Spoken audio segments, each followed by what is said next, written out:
fight crime together.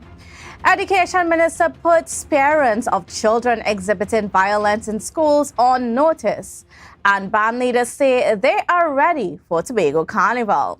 Good evening, I am Candice Jackson and welcome to the Tobago Updates television news for Thursday, 12th October 2023. In the news tonight, the Minister of Education, Dr. Nyan Gatsby-Dolly, is notifying parents that they are prepared to take serious action against children exhibiting violent behaviors in schools. According to the minister, they are doing their best to provide counseling and mentorship to children. However, they are ready to adopt a no-tolerance approach towards students who refuse to change. She made these statements during her contribution to the budget debate, and here are the details.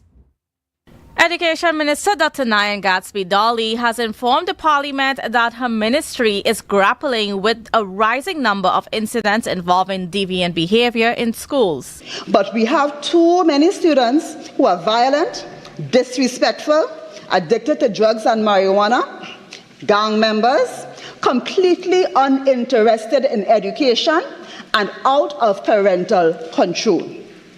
Some parents are powerless to restrain their children, and if a child has no fear for a parent, they will have no care for a teacher. More disturbing is the rise in violent behavior among girls. So we are very happy when the Minister of Youth Development and National Service speaks about the Milat for girls, because we are recognizing more and more that our young ladies are getting involved in the negative behaviors that formerly there was a multitude of young men. Our young ladies are now getting involved in that same behavior.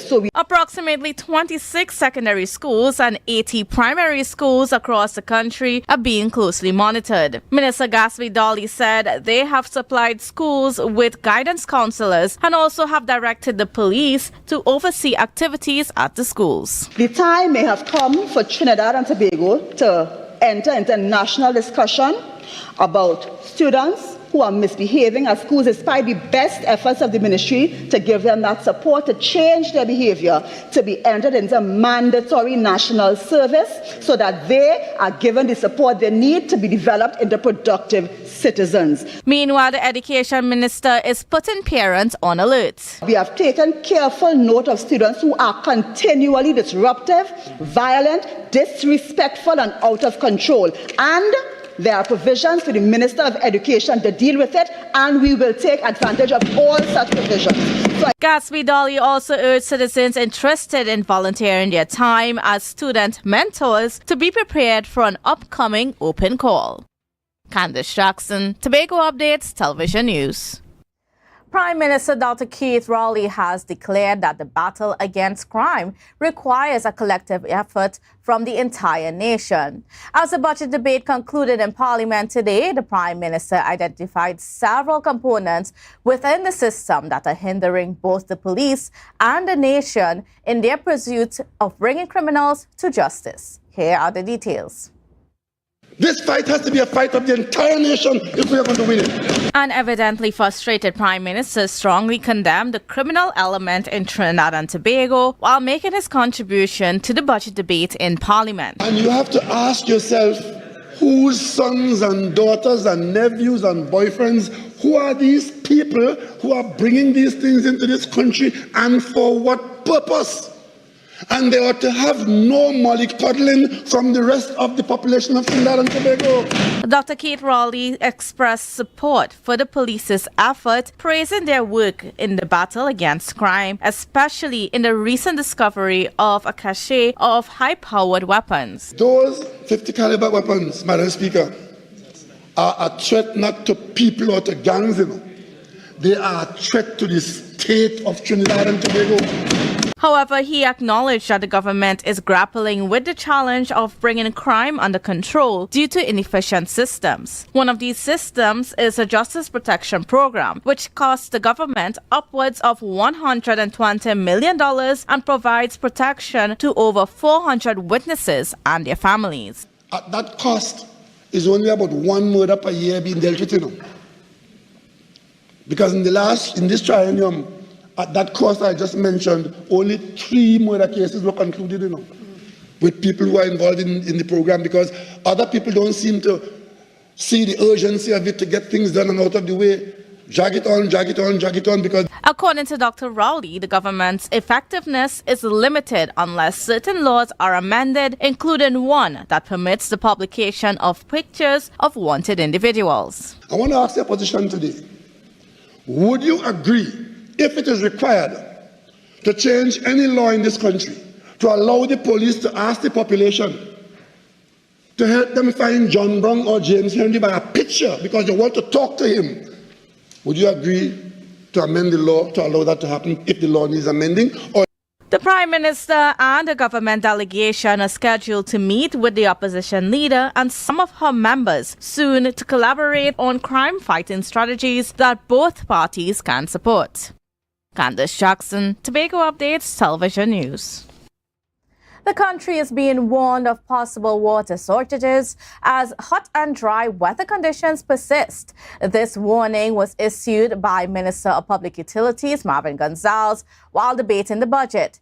He, however, promised improved services and plans in both the Water and Sewage Authority, the Trinidad and Tobago Electricity Commission, along with other government services in the public utilities sector.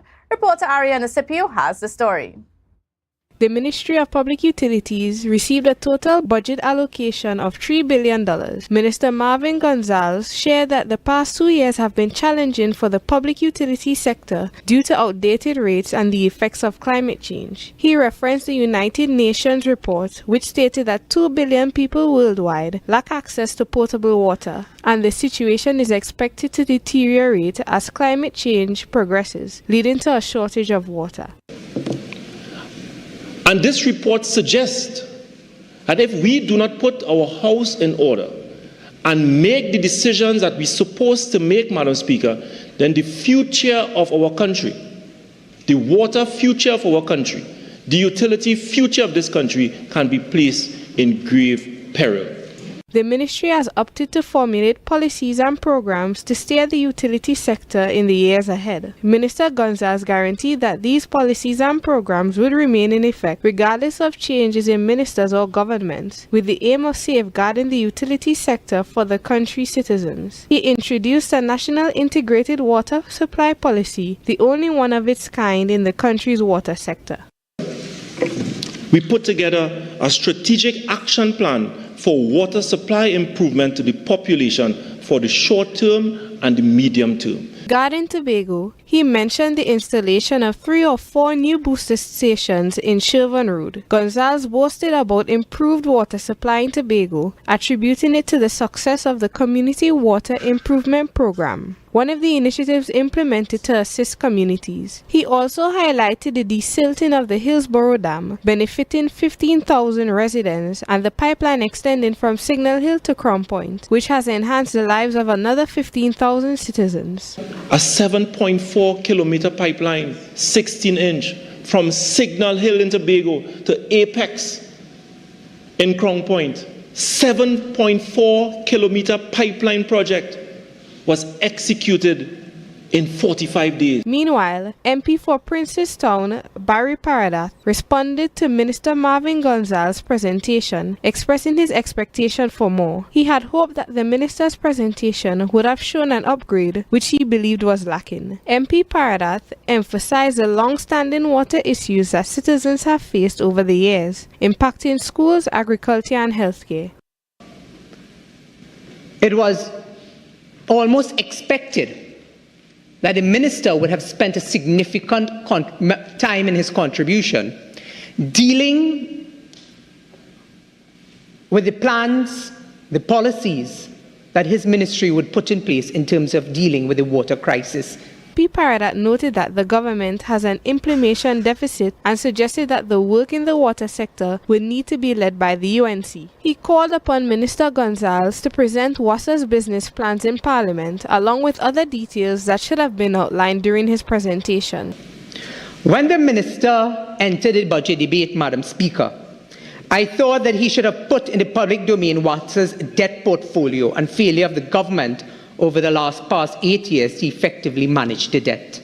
Paradath also accused the minister of giving the impression that the problem had occurred overnight when it had been ongoing for 8 years due to the PNM's incompetence. Ariana Scipio, Tobago Updates Television News. More news when we return after the break, so stick with us.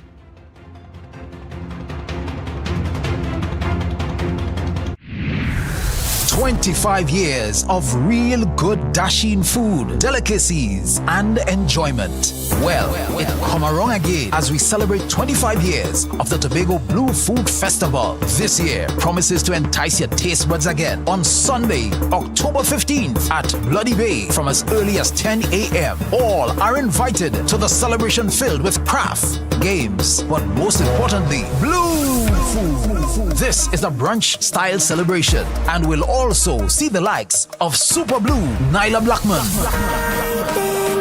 Pretty, Gerard Balfour, Joe Archer, Keyshawn Jack, and Junior Calypso star, The Shay Saul, and more on Sunday, October 15th, 2023. Come celebrate 25 years of the Tobago Blue Food Festival.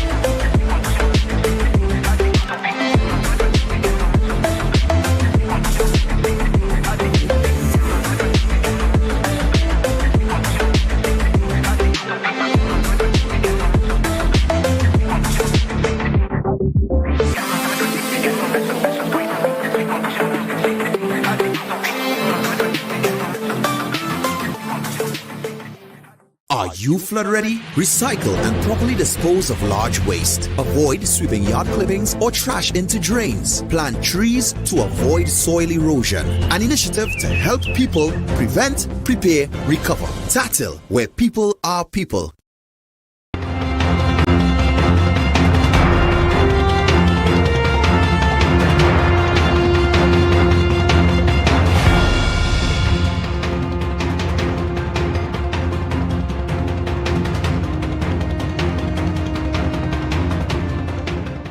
Welcome back to the Tobago Updates Television News. MP for Tobago East, Diana Webster Roy, utilized her budget debate speech to address a circulating voice note accusing her of spending excessive time walking around her constituency. She also voiced concerns about an alleged lack of cooperation from the THA Executive Council in delivering services to the people in Tobago East. More in this report. MP for Tobago East, Diana Webster Roy, appeared to be affected by a voice note from a constituent as she chose to address it in Parliament. In the voice note, the constituent was complaining that, and I will quote, she only walking up and down the place. She only dare walk up and down the place like Big Bird. Madam Speaker, if I found the time to walk and ask people for their votes, now that I'm in office, it is my duty to stay on the ground. Webster Roy proudly asserted that Tobagonians benefit from an elevated level of service delivery due to the central government's efforts, which also facilitate the THA in providing additional opportunities for constituents.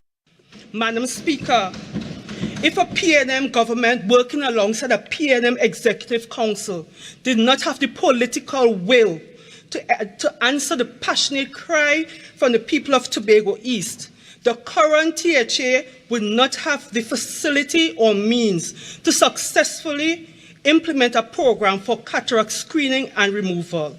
Hundreds of Tobagonians and even Trinidadians have traveled to the Roxborough Hospital for cataract screening or surgery. In highlighting past accomplishments, she also stressed that the central government has secured sea protection for Tobago through the Coast Guard. And high-speed interceptors were acquired for use by the Tobago Coast Guard base. Madam Speaker, this was done in response to a call for greater monitoring of the island's coastline and borders, as fisherfolk in Tobago East were reporting an increase in piracy and illicit activities on the waters around the island. Madam Speaker, we remain thankful for this investment. However, the Tobago East MP did not acknowledge that Coast Guard officers stationed on the island have been without an interceptor for approximately 3 years. In fact, they lacked a vessel to respond to a recent incident on the Cabo Star or drowning at Pigeon Point. Provisions for Coast Guard vessels in Tobago were not addressed in the budget. In the meantime, she criticized the THA for not cooperating with her in serving the people. I must acknowledge how difficult it is to be serving constituents with an executive council that is largely unwilling to cooperate with the elected members of parliament for Tobago East and Tobago West, despite the fact we have all been elected to serve the people of Tobago. Candice Jackson, Tobago Updates, Television News. Well, Finance Minister Com Imbert gave a deeper insight into the budget. At the 6th sitting of Parliament, Minister Com Imbert delved into the finer details of the budget presented on 2nd of October. The 2024 budget has received criticism from the opposition, to which Minister Imbert responded by saying that the population widely accepts the budget. He highlighted that the minimum wage that has been raised significantly over the past few years, which should be mostly attributed to the PNM government. From $7 when the PNM came back into office in 2001 per hour to $20.50, Madam Speaker, an increase of $13.50 in the minimum wage, of which the PNM was responsible for 11 out of those $13, Madam Speaker. 85% of the increase. The issue of the decrease in unemployment rates was highlighted. Imbert stated that he was accused by the opposition of lying about these figures, sharing that it was one of the lowest unemployment rates in the country's history. He provided details about how many persons were employed. Small business managers and managing supervisors, 6,296 persons. Administrative professionals, 5,773 jobs. Mining and construction, 4,914 jobs. Protective services workers, 4,703 new jobs. Minister Imbert also claims the opposition wants to attack persons close to the government. He said that the opposition leader accused the government of favoring large pharmaceutical companies with foreign exchange. But he refuted this by stating that the small and medium enterprises received most of the foreign exchange. But if you listen to them, you would think everything is going to financiers of the PNM. And then if you go to pharmaceuticals in particular, because they get very personal and very nasty, there are 7 pharmaceutical companies that access foreign exchange from the Exim Bank. 7, not 1. Towards the end of his presentation, he assured that the government has a vision and is working to service the nation, and that when there is another budget, it will be an election budget, but it will blow their minds. The budget has now moved to the Standing Finance Committee of Parliament. Now, moving to some other news, the Trinidad and Tobago Police Service will no longer ticket motorists for entering Republic Bank Limited after making a right at the Orchidskio roundabout. The public is being informed by the Division of Infrastructure, Quarries and Urban Development that a road marking exercise will start at the Orchidskio roundabout and the north exit along Republic Bank Limited on October 12, 2023, which is today, and continue until October 15th, 2023. And this will be done to offer safer and more convenient route to the bank. The lines at the roundabout and the adjacent northern length will be removed. Motorists and pedestrians are advised to exercise extreme caution when traversing these areas, as traffic is likely to be disrupted along segments of the road. The TTPS will be on site to manage the flow of traffic. And moving to some carnival news, the Tobago October Carnival Association reassures Tobagonians that they are fully prepared and eagerly looking forward to Carnival in about 2 weeks. Interim President Dexter Sandy mentioned that there have been over 40 costume purchases. Reporter Tanika Cruikshank has more. The band house at Shaw Park was completed last Saturday, signaling the readiness of the 2023 Tobago October Carnival. According to Dexter Sandy, the interim president of the Tobago October Carnival Association, he mentioned that specific band sections has already been sold out. And as we advertised for the past 2 weeks, the band house would have been the grounds to come and purchase your costume from any band leader or any band that you're thinking about playing with. Sandy pointed out that the concept of having all the band houses in one location was relatively new. Additionally, he highlighted that band houses were now able to sell their costumes online, which contributed to an increase in costume sales. We would consider it a success. First time venture, and we had just about 11 bands actively participating at any one time in the band house, and that's a wide array of Juve, night mass, and pretty mass bands would have been participating.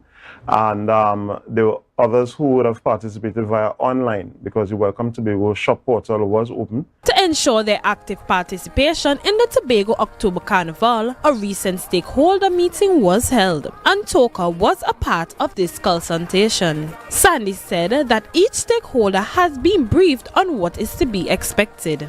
Well, from the get-go, Toka has been invited to all the consultations, and we have attended all. Whether it be hosted by ACP Hazel or Dr. Thomas, we have attended all, and our input was valued. So we're seeing where all the stakeholders right now on the same page. We shouldn't have any confusion on the day. As a result of the meeting, they are better aware of the route and what is expected to them. And the Juve route, similar to the Pretty Mass route, it will commence at Shaw Park, and we will head out onto the Claude Noel Highway, come straight down Light and Life, Wilson Road traffic lights, and back into town, come down on the Old Milford Road. Sandy hopes for a seamless flow of the October Carnival and looks forward to the THA setup showcasing the beauty of the Scarborough waterfront, as it is one of our natural assets. Tanika Cruikshank, Tobago Updates Television News. Stay with us. We will be right back after this break.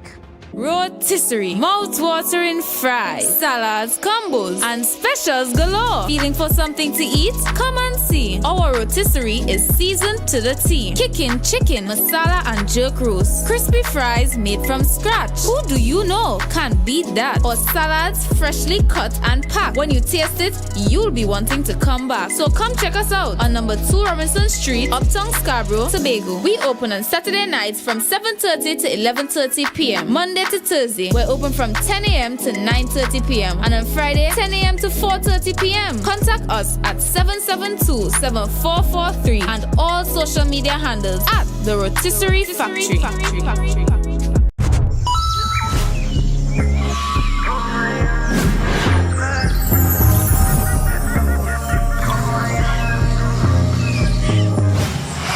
Take your time and ride on the bike. Take your time and ride on the bike. Take your time and ride on the bike and ride on the bike and ride on the bike. She's loving the ambience of my. Somebody call the ambulance with this chick. I just long, I don't really quick. That's why she's loving me. Better when you done, you might walk with a stick. Meanwhile, you bend down, let me see you boom flick. Let me beat it up just like. I know you're loving me. When coming to I like the plenty. Sit on my riding like a Bentley. Full than need to empty. Take your time and ride on the bike. Take your time and ride on the bike and ride on the bike and ride on the bike. Ride on the bike, ride on the bike, ride on the bike, ride on the bike, ride on the ride on the ride on the ride on the ride on the ride on the ride on the bike.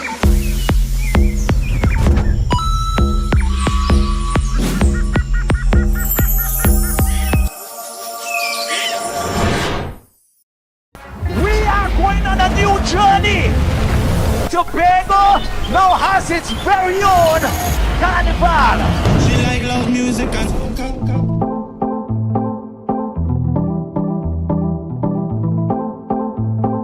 platinum touch.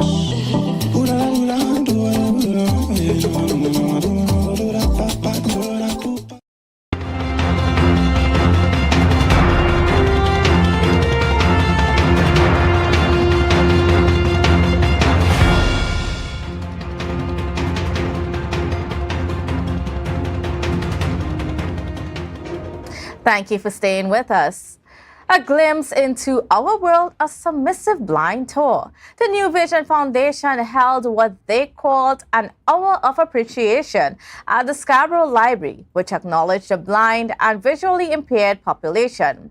Held on today, World Sight Day, it brought awareness to the challenges and the visually impaired face and how society can offer assistance to them. Reporter Ariana Scipio brings the details.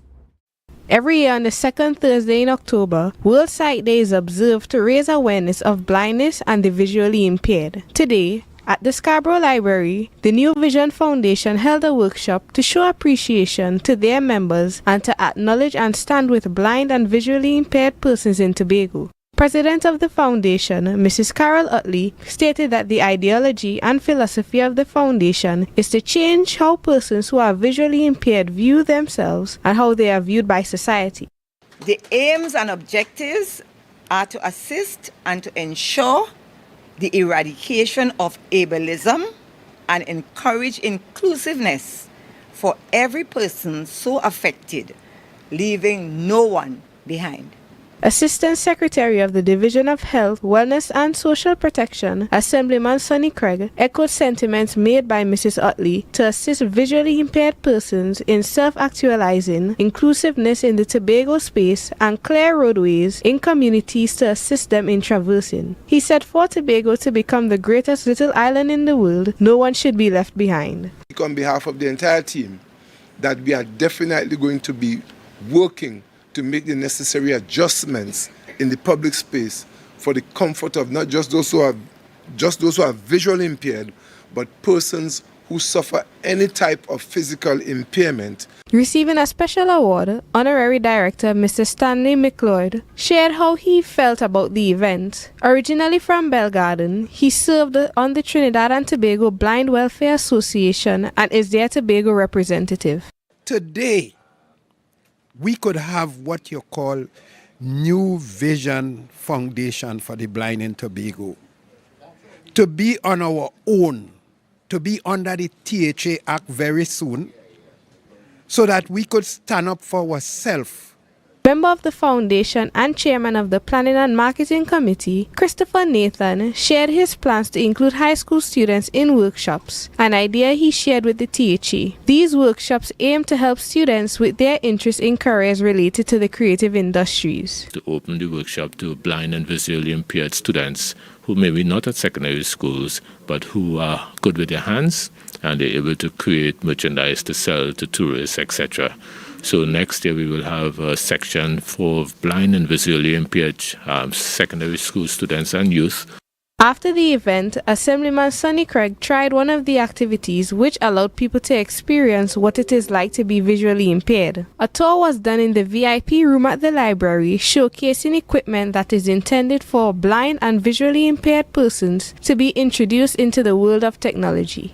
Ariana Scipio, Tobago Updates Television News.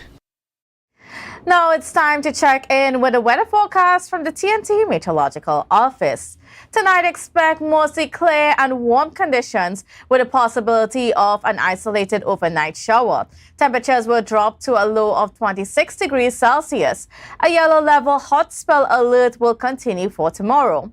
Anticipate predominantly hot and sunny weather with a slight chance of isolated showers in a few areas. The night will remain clear and warm with a chance of occasional overnight shower. Daytime temperatures will reach a high of 33 degrees Celsius with a heat index of 36 degrees. Additionally, a yellow level hazardous sea alert is in effect. All marine users are advised to exercise caution as the seas may become rough, especially in nearshore areas. Wave heights will peak at 2 meters in open waters and around 1 meter in sheltered areas. Sunrise is at 5:52 a.m. and sunset at 5:46 p.m. And that has been your Tobago Updates television news. Before we go, here are the headlines once more. Prime Minister calls on all citizens to fight crime together. Education Minister puts parents of children exhibiting violence in schools on notice. And band leaders say they are ready for Tobago Carnival. I am Candice Jackson and do have a good night.